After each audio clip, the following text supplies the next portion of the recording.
अप्पू की हो गई मौत। जी हाँ दोस्तों, हम बात करें स्टार प्लस के शो झनक की। तो दोस्तों आगे बढ़ने से पहले अगर आप इस चैनल पर नए हैं तो इसे सब्सक्राइब कर दीजिए, साथ ही बेल आइकन दबाना ना भूलें। वीडियो अच्छा लगे तो इसे लाइक जरूर कीजिएगा। चलिए आगे बढ़ते हैं दोस्तों। झनक सीरियल में अभी तक आपने देखा कि पराशर हेमू को पकड़ कर लाता है। पराशर हेमू को मार रहा होता है पूरे गाँव वालों के सामने। झनक को यह सब देखा नहीं जाता और झनक बोलती है, पराशर आप इसे छोड़ दीजिए। पराशर बोलता है, हम इसे नहीं छोड़ेंगे, यह लड़कियों पर गंदी नज़र डालता है। गंगा बोलती है, पराशर तू इस लड़की के चक्कर में क्या करने जा रहा है, यह नूतन खुद की जान नहीं बचा सकती है।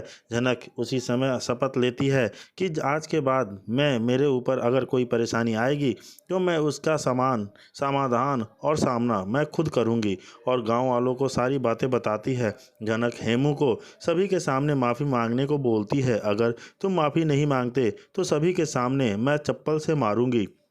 हेमू के सामने पराशर से माफ़ी मांगता है सब। अब दूसरी तरफ अर्शी और अनिरुद्ध की फिर से बहस होती है। अर्शी बोलती है, अनिरुद्ध मैं तुम्हारे साथ रहना चाहती हूँ। अनिरुद्ध बोलता है, अर्शी तुम जानती हो कि मुझे यह सब नहीं चाहिए। अर्शी बोलती है, तुम चाहते हो कि मैं तुम्हें डाइवोर्स दे दूँ, लेकिन ऐसा मैं नहीं कर सकती। अनिरुद्ध बोलता है, अर्शी मुझे बहुत कम है, बिजी रहना चाहता हूँ, प्लीज़ तुम मुझे डाइवर्ट मत करो। अब दूसरी तरफ लालून अप्पू को सोया हुआ देखकर उसे उठाने के लिए जाता है, लेकिन अप्पू आंखें नहीं खोलती है। अप्पू का शरीर ठंडा पड़ गया होता है।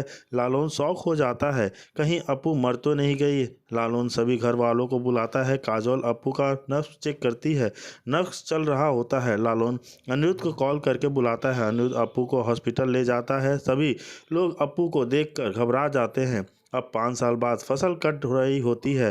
सभी गांव वाले फसल बेचने के लिए जा रहे होते हैं। जनक बोलती है, इन 5 साल में मैं सारे गांव वाले पहचान चुकी हूँ। गांव वाले इस नूतन की वैद में भी हमें पढ़ना लिखना भी आ गया है। पहले लड़कियों को घर से बाहर निकलने नहीं देते थे, अब तो हम 2 लोग घर से बाहर काम भी करते हैं। गांव की लड़कियों फसल काटने की खुशी में झनक से बोलती हैं डांस करने को। सामने डांस करती है और गंगा बोलती है, अरे नूतन तुम कहाँ है। जनक बोलती है, पराशर के साथ सैर पर गई होगी। तभी पराशर मून को लेकर आता है और झनक पराशर नूतन को पराशर के उसके नाम से बोलती है। गंगा बोलती है, यह तुम्हारा बाप है। बाबूजी बोलो। इनको पराशर बोलता है, शहरी लोग यहाँ आकर फैक्ट्री बनाना चाहते हैं, लेकिन हम लोग यहाँ ऐसा नहीं होने देंगे। जनक, यह सब ठीक है, यहाँ फैक्ट्री डालोगे तो हमें काम मिलेंगे, अच्छा पैसा मिलेगा। पराशर वो शहरी लोग यहाँ आकर हमें लूट कर चले जाते हैं और हमारी ज़मीन भी बंजर कर देते हैं। जनक बोलती है, सब ऐसे लोग नहीं होते हैं पराशर, तुम हमारे काम के बीच में मत आओ, हम कभी तुम्हारे काम के बीच में नहीं आए हैं। यह सब देख के जनक बोलती है कि मैं जानती हूँ कि कई अगर प्लांट्स लगेंगे, अगर फैक्ट्री बनेंगी तो गाँव को लोगों को अच्छा काम मिलेगा, अच्छा पैसा मिलेगा, रहने को मिलेगा। ये सब देख और उधर अर्शी अनिरुद्ध से बहस करती है कि मैं तुम्हें डाइवोर्स नहीं देना चाहती, मैं तुम्हें छोड़ना नहीं चाहती, मैं तुम्हारे साथ रहना चाहती हूँ। अनिरुद्ध बोलता है कि बिताने लगेगी। तभी उसे लगने लगता है कि पराशर एक अच्छा इंसान है जो उसकी और उसकी बेटी की भलाई चाहता है। लेकिन जैसे जैसे समय बीतता है पराशर का असली चेहरा झनक के सामने आने लगता है। पराशर को लगने लगता है कि अब झनक हमेशा के लिए यहीं रहेगी और कहीं नहीं जाएगी। इसी सोच के साथ पराशर का व्यवहार बदलने लगता है।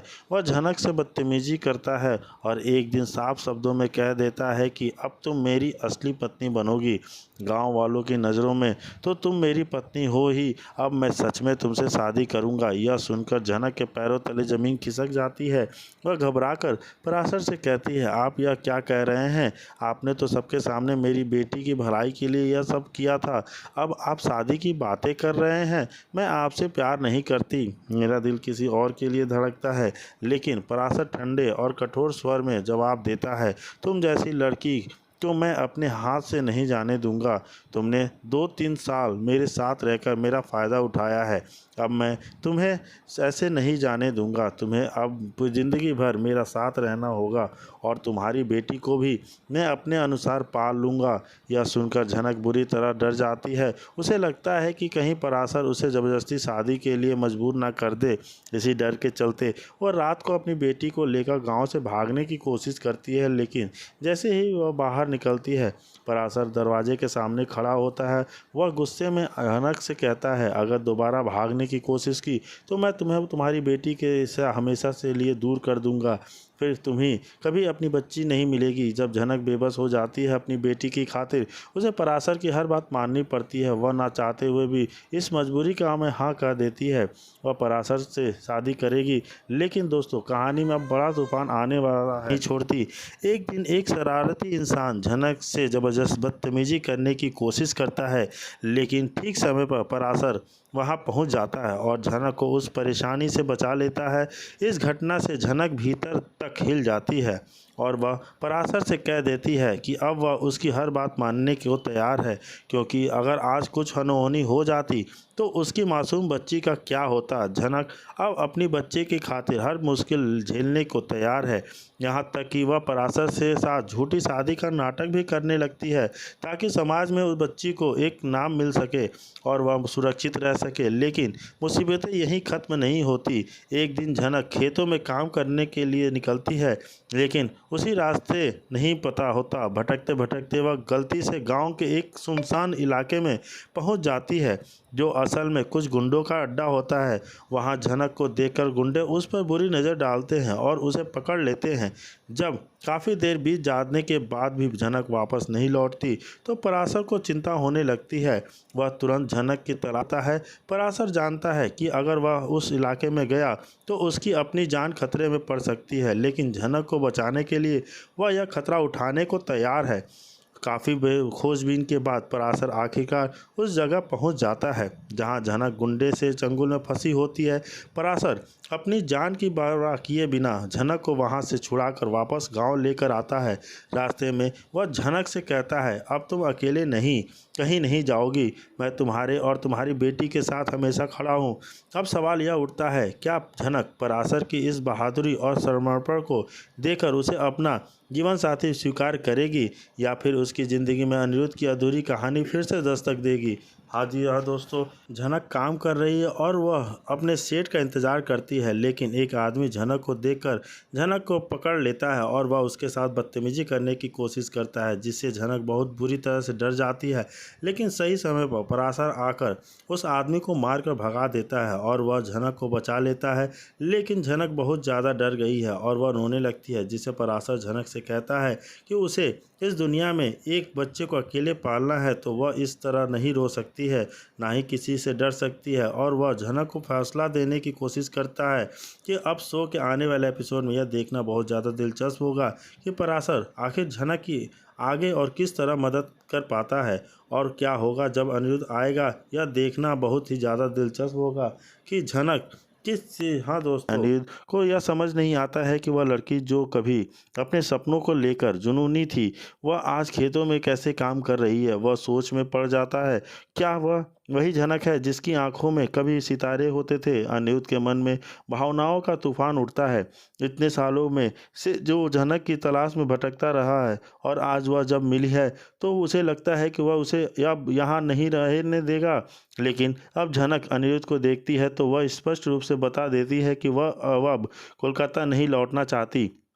झनक जानती है कि कोलकाता में उसके लिए सिर्फ ताने और आरोप हैं और अर्शी की चालों से उसे पूरा विश्वास है कि अर्शी ने अनिरुद्ध को अब तक तलाक नहीं दिया होगा। झनक अपने वर्तमान जीवन से संतुष्ट है।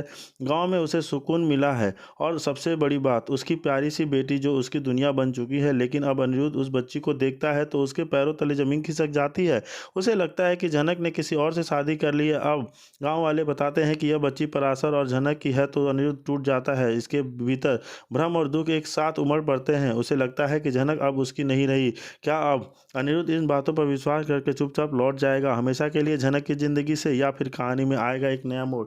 जी हाँ दोस्तों, बराबर है। अगर उसने झनक से शादी की है तभी वह इस गांव में रह सकती है, वरना नहीं। पराशर जवाब देता है कि झनक मुसीबत में थी इसलिए उसे यहाँ लाया, लेकिन शादी नहीं की। अगर गांव वाले झनक को नहीं रखना चाहते तो वह खुद गांव छोड़ देगा। गंगा कहती है कि झनक एक चालाक लड़की है और उसने पराशर को फंसा लिया है। उसका ना तो घर है ना माँ बाप है, फिर भी पराशर उसके पीछे पड़ा है। यह सुनकर झनक गुस्से में आ जाती है और कहती है, आप मेरे माँ बाबा के बारे